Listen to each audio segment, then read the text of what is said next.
Bonjour tout le monde, je suis ravie de me présenter brièvement à vous. Je m'appelle Ève Gauthier, je suis auteure. J'ai la chance d'œuvrer en fait en développement personnel et j'ai donné vie dernièrement à un livre que je caressais, un rêve, un livre que je caressais depuis longtemps pour en fait aider les gens qui, comme moi, ont beaucoup de connaissances en développement personnel et qui, malgré toutes ces connaissances, toutes ces compétences, ont de la difficulté, en fait, à émerger de leur souffrance. Et je vais vous le présenter d'entrée de jeu. C'est Renaître par amour, de la souffrance à l'émergence, paru aux éditions Le Dauphin Blanc. Et ce livre-là, en fait, c'est le petit coffre à outils que moi, j'aurais aimé recevoir à l'aube de ma vie. Alors, j'ai voulu partager, en fait, à travers mes écueils, mais j'ai voulu surtout partager les pièges dans lesquels je suis tombée et que plusieurs d'entre nous, êtres humains, nous tombons, tel que le piège de manque d'amour, de soi, d'estime, de valeur, alors qu'on cherche beaucoup la reconnaissance à l'extérieur plutôt qu'en soi, hein, ce regard bienveillant. Le manque d'acceptation de qui j'étais, donc beaucoup de conflits inconscients avec moi-même, beaucoup de rejet de moi-même, beaucoup de... Je m'auto-sabotais, tout ça souvent, très souvent inconsciemment. J'étais dans un grand conflit inconscient avec ma mère, dans un conflit conscient plutôt, mais dans un grand conflit inconscient avec moi-même.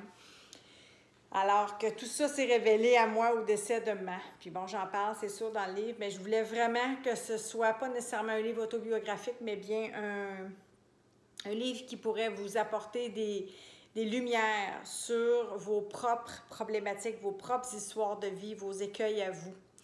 Puis du comment vous pourriez aller vous en extirper avec des outils concrets, des outils que j'ai utilisés à travers tout ça. Puis je dois dire que j'ai commencé très jeune à faire toutes sortes de formations en psychothérapie, etc.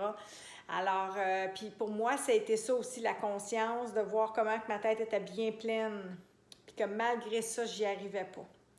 Puis pour moi, la révélation, la mise en conscience et le chemin de pacification s'est fait avec l'ouverture du cœur. De prendre conscience aussi que mon ego prenait beaucoup trop de place dans ma vie, que j'étais dominée par celui-ci et que ça me créait beaucoup de souffrance, puis pour la plupart, je vous dirais, assez inutile, merci. Fait que là-dedans, j'en parle, je parle beaucoup des voiles liés à l'ego, des discours intérieurs, des pensées incessantes, du « je suis jamais assez »,« j'en veux toujours plus », je dois être plus, je dois posséder plus, je suis fatiguée, épuisée, j'ai expérimenté tout ça, dépression, burn-out, conflits, bref, il y a eu énormément d'écueils et de, je dirais, de mise en situation dans ma vie pour mettre en conscience tout ça, mais je continuais d'avancer puis de faire énormément de mauvais choix. Et malgré tout ça, j'avais des beaux moments. Tu sais, je remontais, je repartais, je me retroussais les manches, puis à un moment donné, paf, je retombais. Puis là, je retombais plus loin que j'avais tombé la dernière fois, puis je me disais, mais j'y arriverai jamais. Je me décourageais, j'ai même eu déjà des idées noires. Fait que, bref, il y a beaucoup de choses que j'ai expérimentées qui, assurément, sans être la totalité, mais des tranches de nos histoires de vie qui se connectent.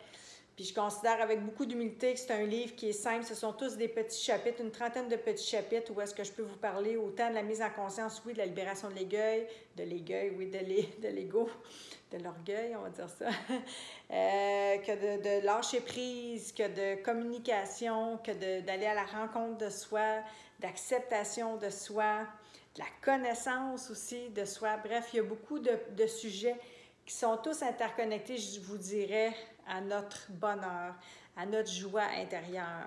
Puis quand je parle de ça, je parle vraiment d'accéder à quelque chose d'interne et non pas d'externe, qui va faire en sorte que selon les aléas de la vie, notre bonheur va être plus ou moins ballotté. Mais qu'à travers les aléas de la vie, on va pouvoir rebondir, on va pouvoir émerger de ces souffrances-là, être davantage dans l'accueil, dans l'acceptation.